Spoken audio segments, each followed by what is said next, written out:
Hello, my name is Skylar. And my name is Tyler. Before you listen to the brand new season of Dad's podcast, Over the Rainbow, We want to say a big thank you to the traditional owners of the land we're on today. we're standing on the lands of the Wurundjeri people who have looked after this land for thousands and thousands of years. Do you know which land you're on right now?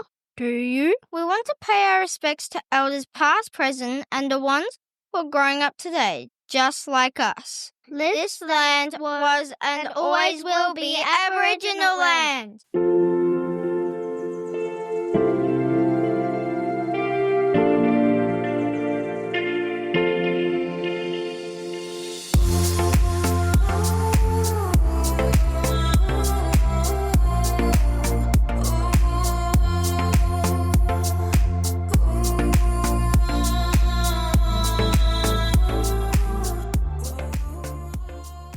Hello, this is Murray, and you are listening to another instalment of Over the Rainbow, a Queer Dads podcast series. When I started this series, my aim was to bring you stories from rainbow dads that cover the full spectrum of how rainbow families are created. And this week, I'm chatting with Choon, a Perth local who went down the foster care path to be placed with twin boys with his then partner, Milton. In this truly heartfelt chat, Choon unpacks the foster care system and why this was the best option for him and his family. I really loved this chat, and I found myself getting emotional at many of the things we were discussing. I think it goes without saying that it takes a truly special person to care for children in the foster care system, and I think after hearing Choon's story, you'll agree he is one remarkable human being. Let's take a listen.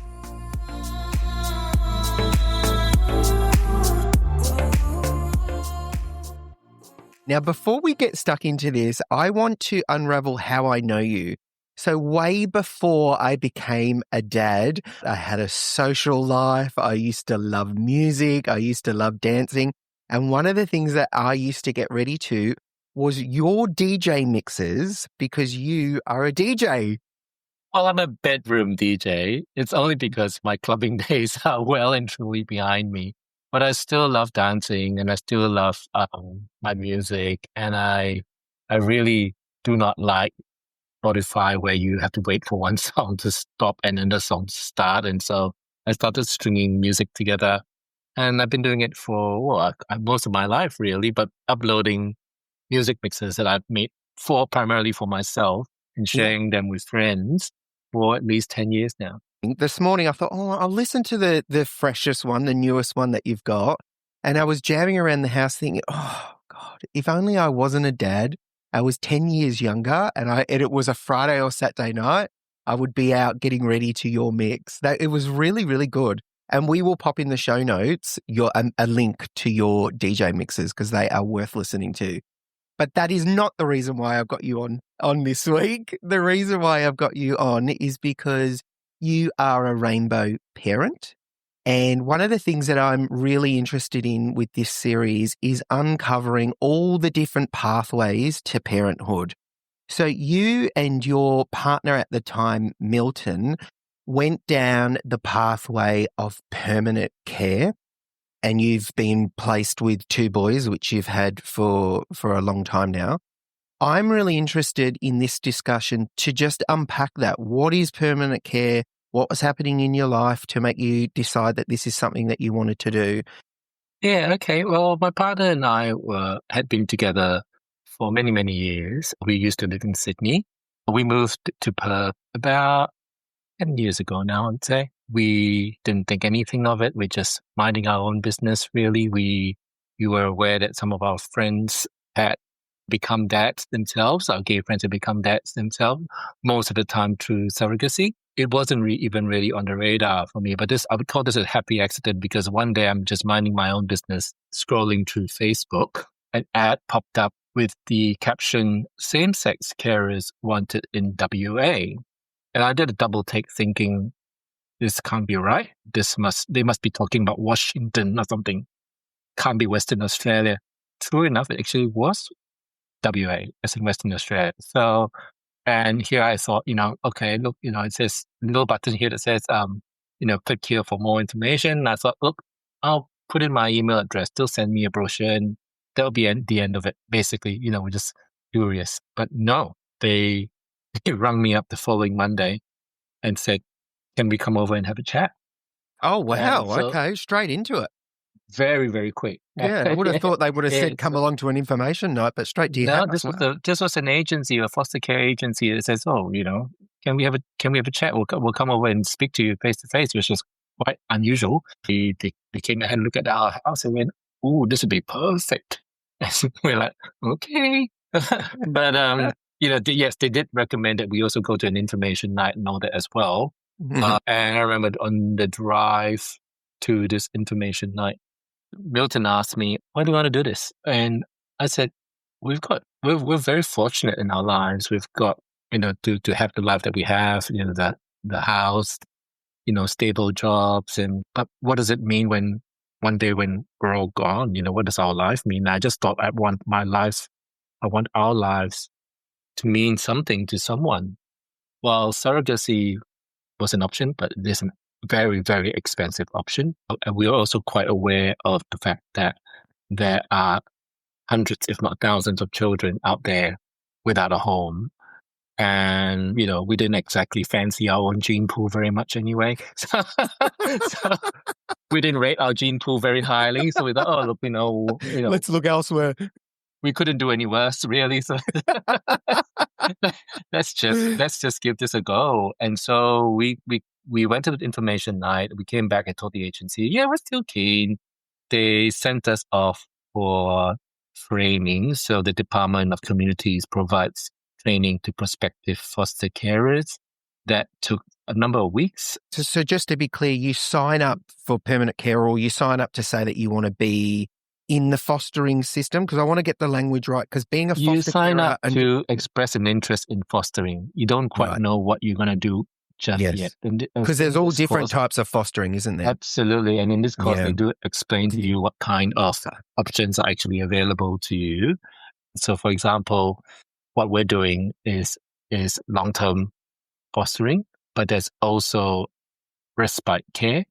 So respite care is the carers who do basically, for want of a better word, short-term caring, which they basically give long-term carers a bit of respite, a bit of a break whenever they need to, after the foster children that the long-term carers are looking after. There's also emergency care as well, and quite often this involves a child who's just been removed and taken into the system, and you're just caring, for just literally days while the department works out where they can place this child for in a longer period of time. Quite often this might involve babies that have been taken away at birth as well. And that's a really, really tough gig.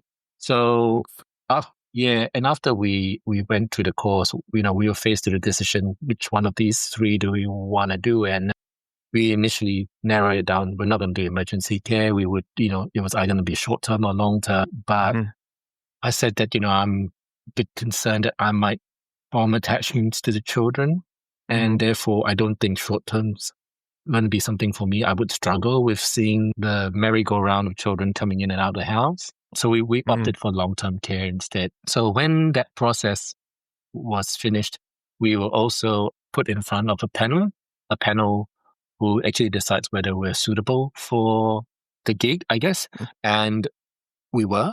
And then the process of matching begins. So you are able to say what you are comfortable with as well. So, for example, in terms of is there a gender preference or is there an age preference? We opted to have children that were in school. We said we needed the child to be in school because we still both had full-time jobs to go to. And that's how it began. We had a couple of potential placements suggested to us, and that, for whatever reason, a number of them actually fell through at the last minute. And that was really, really, really difficult because the anticipation builds and then you're let down until, you kind of we became a bit blasé about it and just went, okay, we're going to give this one last shot. If the potential placement falls through again, we might get cold feet. Right. So it was it was 9 months since we were approved to become carers that we actually got placed. The two boys that we have now. So you opted for long-term fostering. Now, we want to draw the line in the sand. Long-term fostering is very different to adoption, and we will discuss that later. But what do they say in terms of long-term fostering? Do they give a window of you could be placed with the child and it could be until they're 18, or you could be placed with the child for a minimum of, 6 months, and then that qualifies as long-term? What do they say to set up the expectations to you?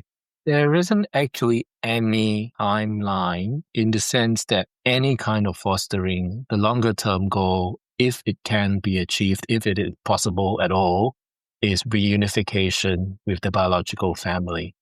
So you are stepping in because the biological family isn't able to care for the child. But if their circumstances change or improve, and reunification is in the best interest of the child, then that's what should happen. And that's not a bad thing. That's actually, if we're all in this, not for ourselves, but for these children that we're trying to help, if the right thing to do is for them to be reunified with bio family, then that's a good thing. I guess it's probably a good time to pause your parenting journey and just sort of unpack that, what you've just said, because in other parts of the world, in developed countries, it doesn't, that model, it doesn't work that way. It's what they do adoption. So in terms of adoption here in Australia, it's not really, adoption for even straight couples is not really a thing. I think it's single figures in terms of adoption. And there's lots of theories behind why that is, but a lot of it points to the issues with the stolen generation and the Indigenous people and the wrongs that the governments have made in the past with that they now favour at all cost a child should be kept to their biological roots. What's your thoughts and feelings on that? Foster to adopt, which is what is practiced in the US and the UK, is now being explored as an option in, I understand, New South Wales and the ACT as well.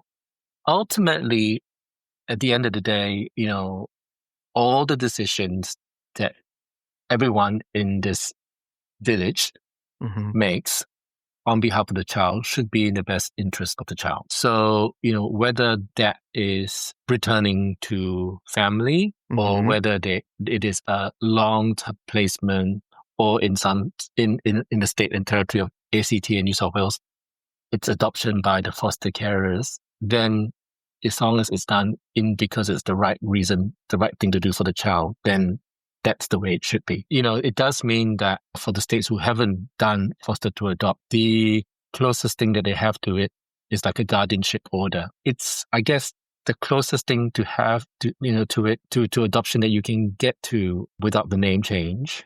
But all the decisions you would make as if you were their parents, officially while you are fostering, major decisions are being made by the department and the case workers, not by you. Yes. So an example might be, if your child gets hurt and gets rushed to emergency and needs surgery, you can't consent to the surgery. The department has to. If you were the guardian of the child, that's different. You would have the same rights as a biological parent. And is that what you ended up getting for your two boys, or no? Not at the moment. We're still foster carers. Yeah, foster carers. Yeah. It's a huge decision. It's a big decision. The main thing also is when we first took on fostering, I think people ask me all the time, "Oh, what do they call you?" They call you dad and stuff like that. And we consciously made the decision not to call us dad. We were called Uncle Choon and Uncle Milton because one, we were new to the thing. We don't know whether this would work out. We are very, very acutely aware that if it didn't work out, making a child call you dad and then having them lose another dad would be adding to the trauma as well. If you wanted them to call you dad, would that be something that the department would allow, or would they say, look, language is really important, we would prefer it if you came up with another title? Good question. I think it's a case by case issue. I know of foster families where the children in foster care call their carers mum. I think these terms really about how the relationship with your child actually is, and the child should have the ability to make the decision about whether what they call you. I never subscribe to forcing the child to call you anything, really. Yes. And I'm Asian, and in my culture, we very much get raised by extended family. So tell me about being placed with the boys. So it happened very, very quickly. I was at work and got a phone call. We had in our minds that we prepared a little room for a child. And I got this phone call that said, "Oh, how do you feel about twins?" And I went, I just lost for words. And Double trouble comes to mind. Look, I said, we didn't want to separate siblings. That's a really important part. If they came as siblings, it's always better for them to be together. And so we said yes. Well, we said yes after we were given 2 hours to decide. So it was very quick. It said, you've got, we really need to place these kids, and you say no, we've got to look for someone else. So can you come back to us in 2 hours? So rang my partner up and went, this has happened. What do you think? And we said yes to it. And I specifically said, I don't want to see a photo of these boys, because I made a mistake with the other children that were proposed to me. And I asked to see a picture. And once I saw a picture, they were real. They were real in my head. And when it didn't happen, I was crushed as well. Yes. So in this case, I just played it safe and I went, I don't want to know who they are. Can you remember why that didn't happen? In one of the cases, the child had a sibling who was living with a different family. And the family made the decision to take in that sibling that was up for fostering as well. So there are all sorts of different reasons. Again, in terms of boundaries that you set in terms of what the matching process, the other thing that we said was, because we're very, very new to this, and we were very uncomfortable managing children who had been physically abused as well. Yes. And so we said, or sexually abused, and we said, look, we're not comfortable with that. Give us the most basic, simple, vanilla case you can find us. And actually, there's no such thing. But no, that's right. It wasn't as complex as that, and we didn't want anything that was too scary. And so that was all part of the matching process. Maybe that affected how long it took. But we made a decision within 2 hours. And 3 days later, these two boys came running down our driveway.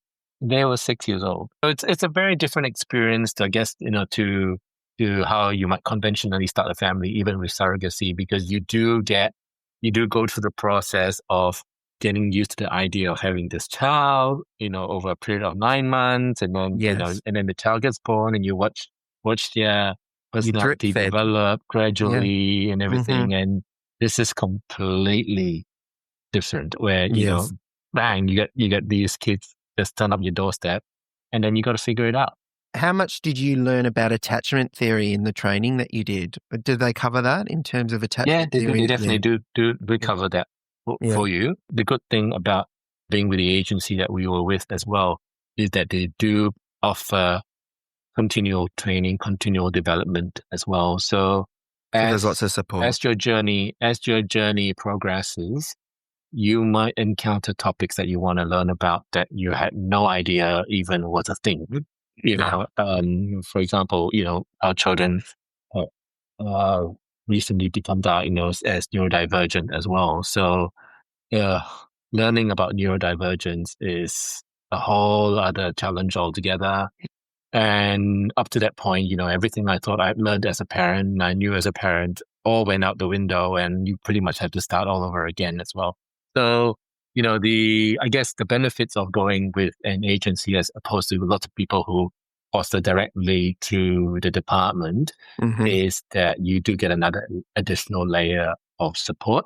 You get a case manager that the department puts on the case, but also the agency supplies you with a social worker who checks in on you And our agency in particular also has a in-house psych and OT as well that can also support us. So it's not just about supporting the children, it's supporting the carers who are embarking on this really, really challenging journey.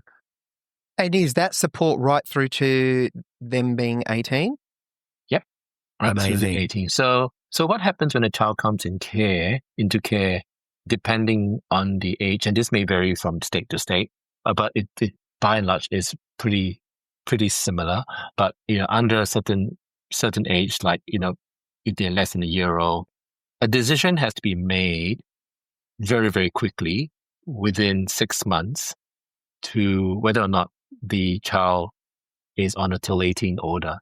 So if they're on a till 18 order, they stay in the foster care system until they're 18.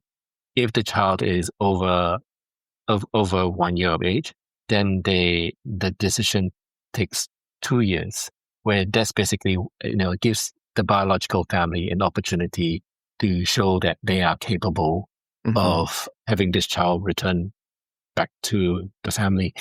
There might also be planned contact between the biological family and the child as well. So that could still happen. There was attempts for that to happen, which in the end didn't quite work out as well. So 2 years after the boys first came to stay with us, approximately 2.5 years after that, the department managed to apply to the court to get a till 18 order.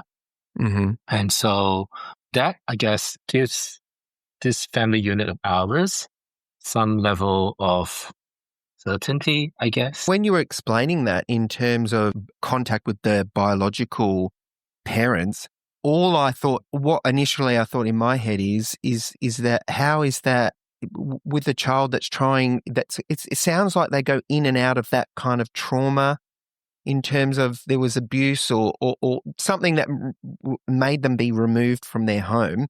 They then get placed with a stable family, but then they go and get contact. And I understand why they get contact with their biological parents, but it's sort of in terms of the child's best interest. I wonder, in all cases, is that actually the case, that a child is thriving in their new home, but then brought back to their biological roots?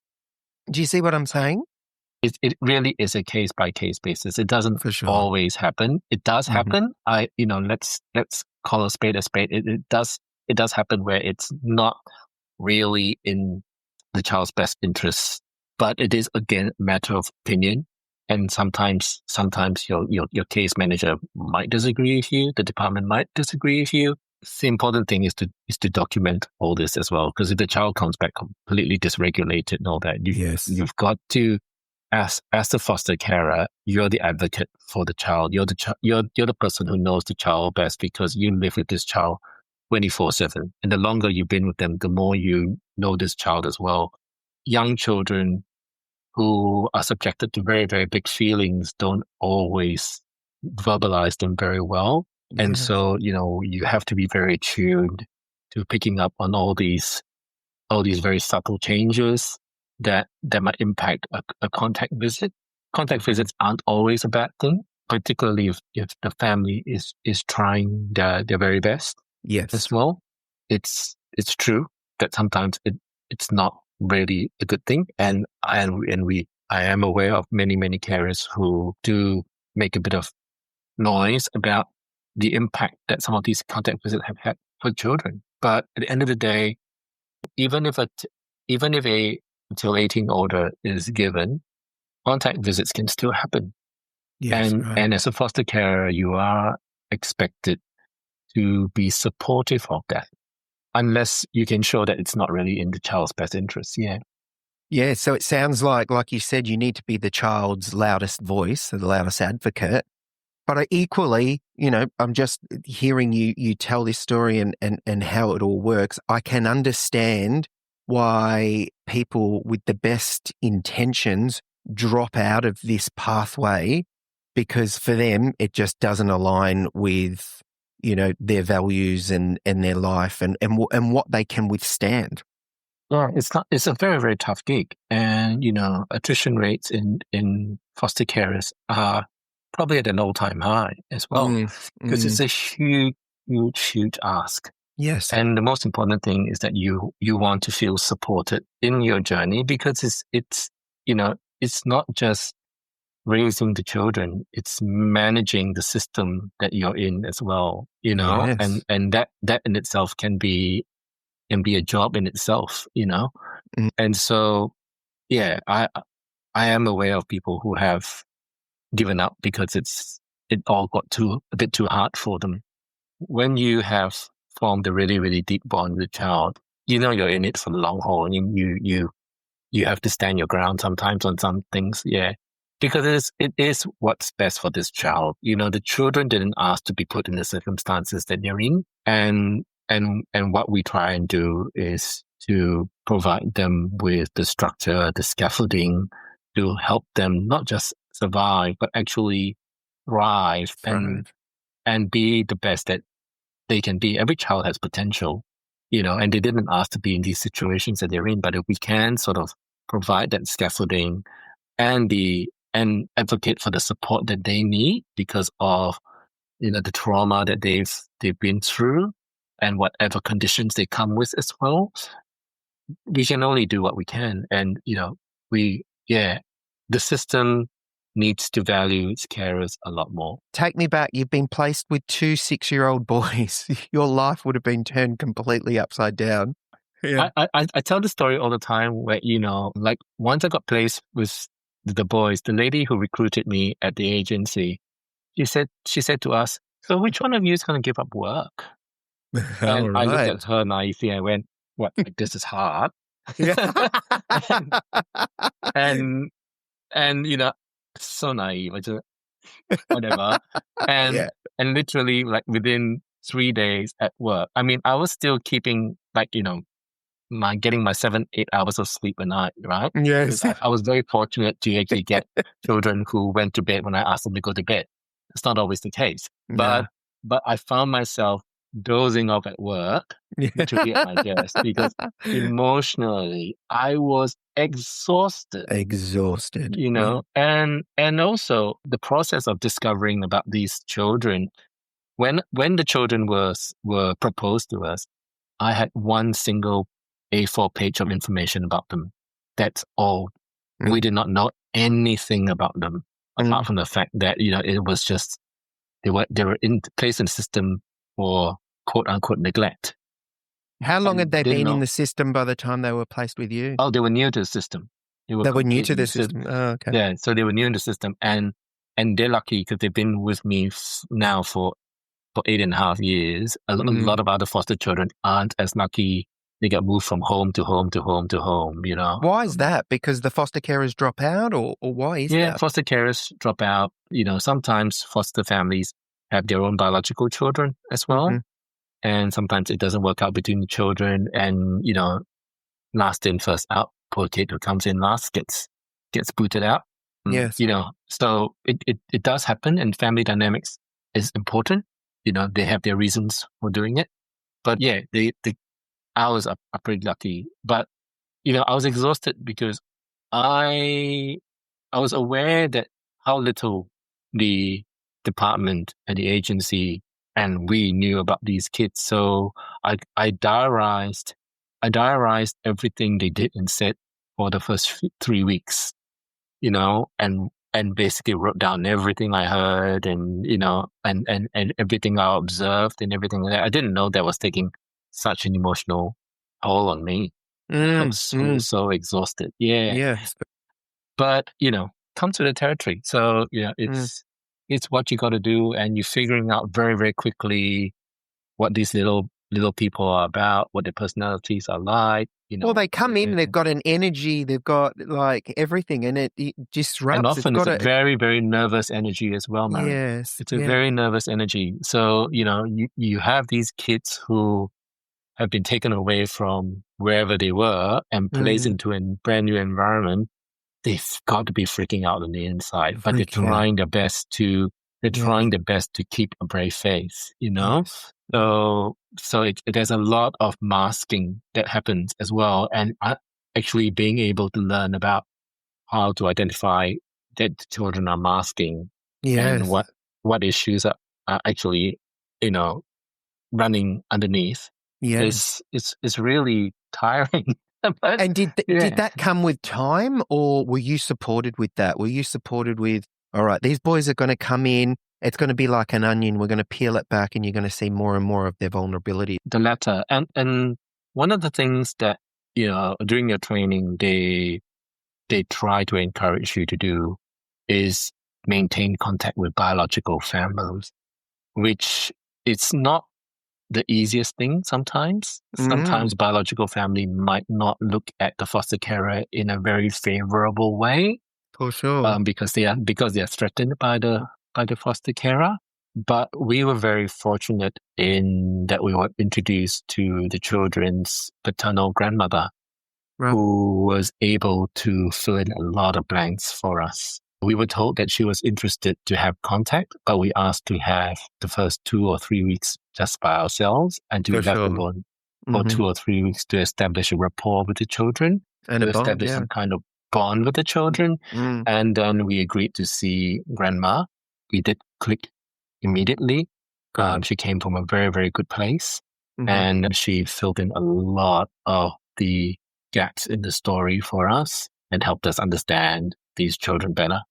So, we had such a great relationship that about a year and a half later, when we went on a holiday, we asked her to come along.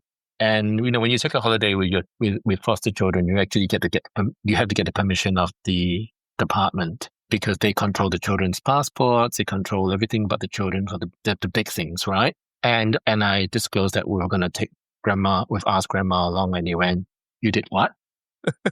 And I went, "Yeah, why is that an issue?" They go, "Oh, that almost never happened." I went, "Yeah, but we like her and she likes us, so we think it's a good thing."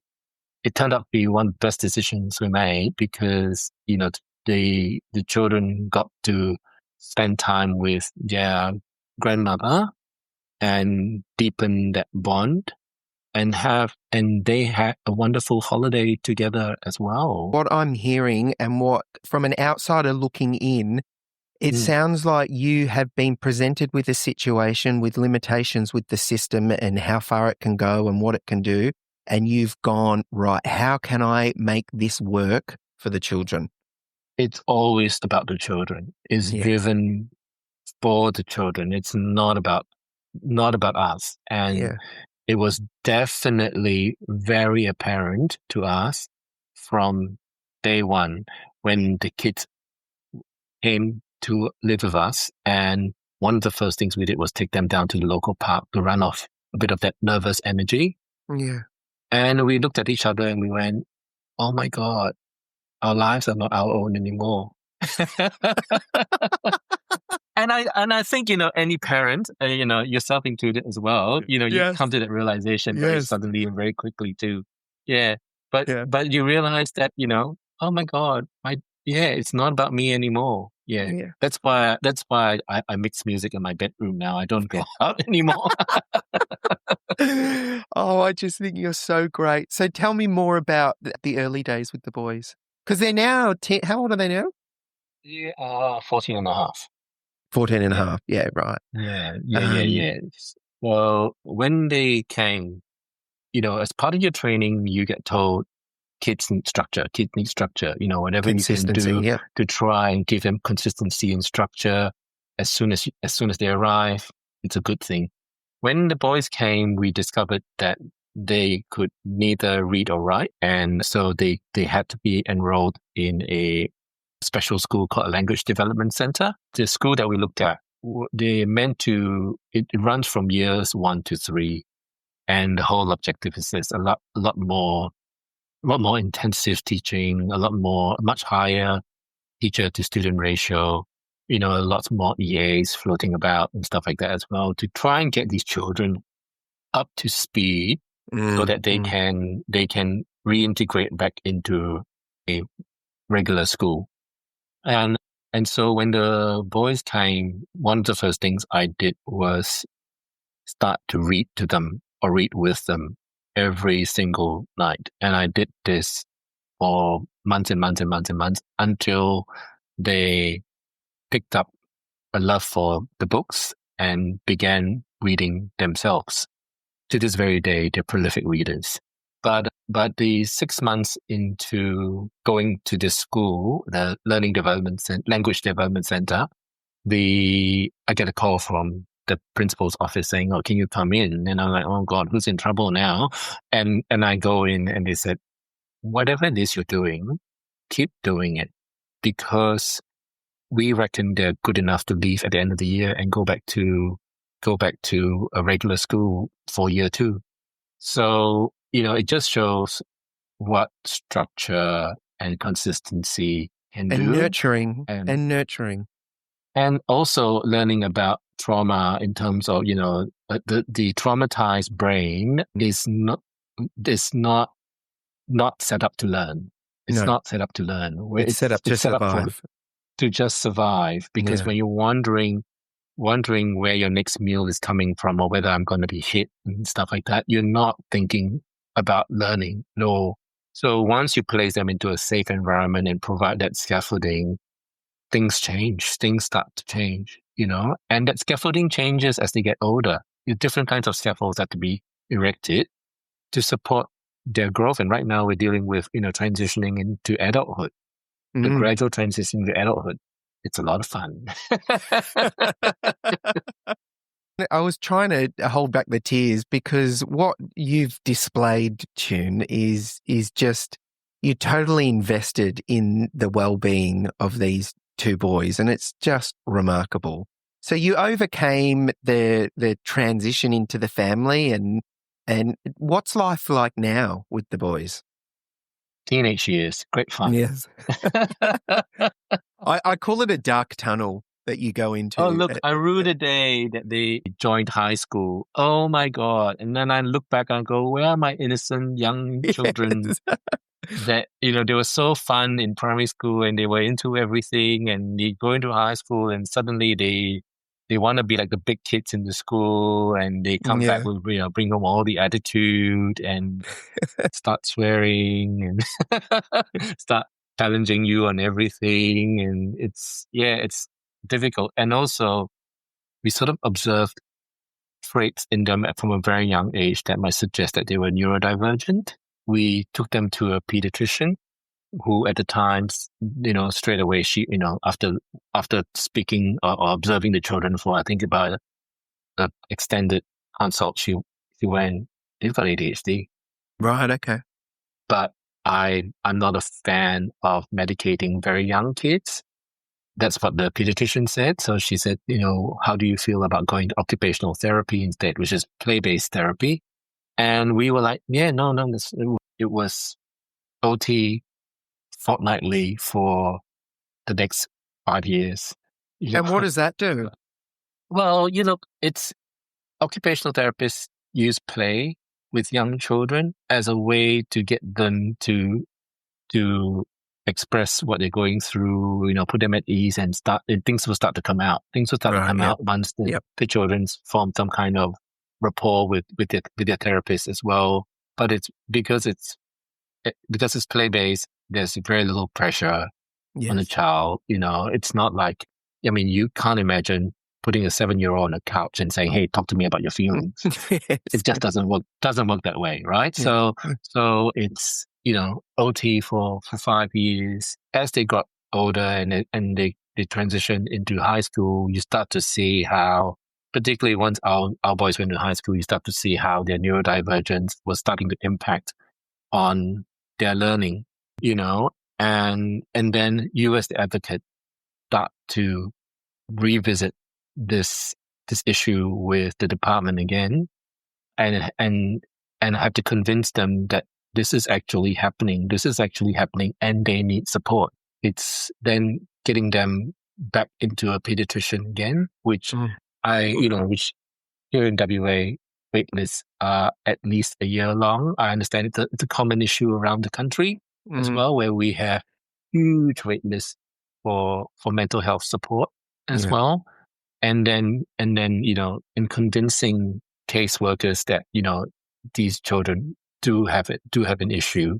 And, if in my case, didn't get a very, personal opinion, very well-informed caseworker who said, how can they be neurodivergent? They're doing okay in school. Yeah. And we're like, no, you can't, or they're smart kids. How can they be neurodivergent? How can they have ADHD? And it's not understanding that there's a difference between intelligence and neurodivergence as well. So, the easier thing to do is just go, okay, well, that's the end of it. But not me. I push and push for what I think the children need. And so they're eventually diagnosed and they're getting the support that they need. And finally, we're starting to see a real shift in their, not just their behavior, but also their academic performance as well. So really important as a foster carer to understand that, because you're not the sole guardian in this journey, the guardian legally is the department. You take on the role of really pushing for what you feel is right for the children. And lots of foster carers will tell you that they do as well. But it's also on a case-by-case basis. Right. You'll hear from other foster carers going, my case manager is great. And, yes. And then you hear the opposite from some others as well. So again, it is what it is. You got to make it work. It's exhausting sometimes. And we have to also be very wary of our own self-care as well. I was just about to say that. What do you do for self-care, Choon? I listen to music. No, look, we do try to carve out some time for ourselves. So, and going out and doing things for ourselves. The one thing about parenting, as you know as well, is that your circle of friends can change as well. And the friends that you used to hang out with, not so much anymore, particularly, I guess, in the gay community, where, they're still going out and having lots of fun, and you can't because you're at home reading storybooks to your kids and putting them to bed. There's that sort of thing. So there is to a certain degree loss as well, but personal so loss. Gain. Personal grieving for a life that you once had. But yes, there's definitely a lot to be gained from it as well. Yeah, so things change as a foster carer, but once you form that bond with these kids, you're in it for the long haul. Yeah. For all intents and purposes, they're my kids. They feel like my kids. And I will. I take a bullet for them. I'd stand in front of a bus to shield them, if it came to that. Because that's, after you've invested that much in these children, how could you not? How could you not? I think you're absolutely remarkable. Can you tell me, if anyone is listening to this episode and thinking, maybe this is something that we want to explore, what would you say to those people listening? Look, I want to also say, first of all, that, you do not have to be a couple to foster anymore. That's a huge thing. Single people can foster. Love that.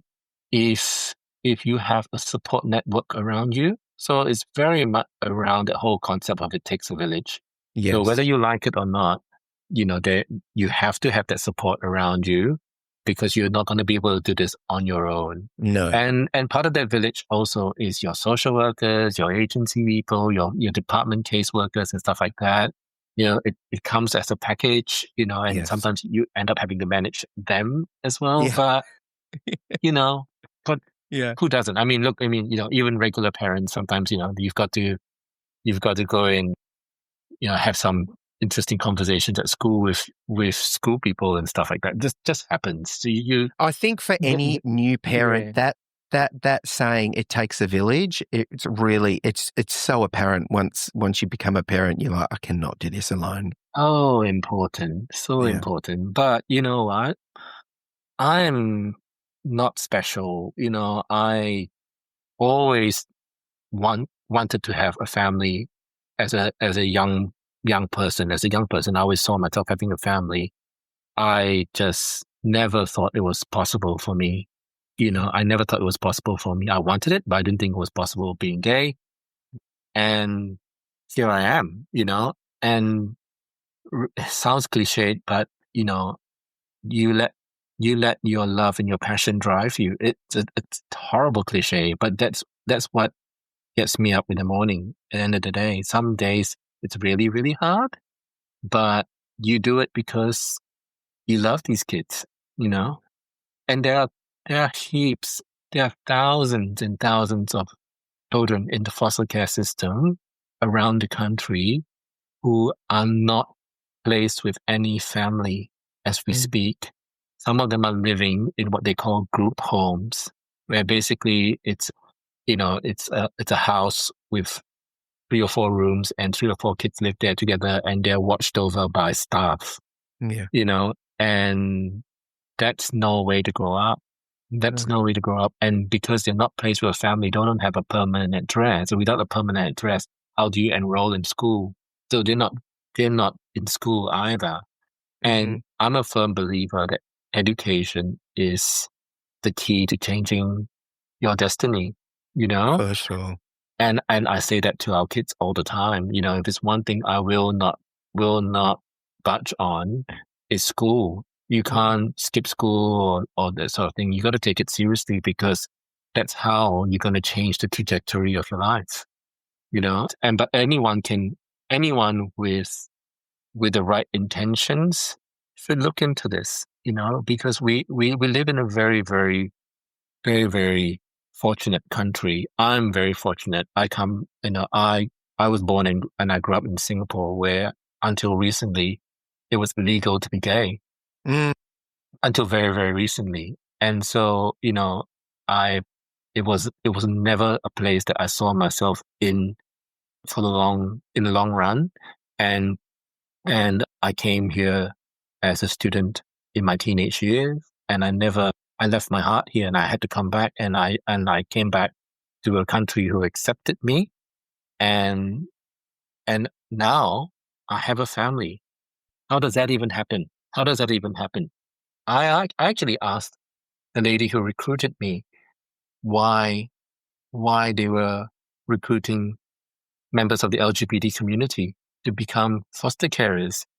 And she said, you guys have been through a lot. Your community's been through a lot. And it is anyone who can teach young people resilience.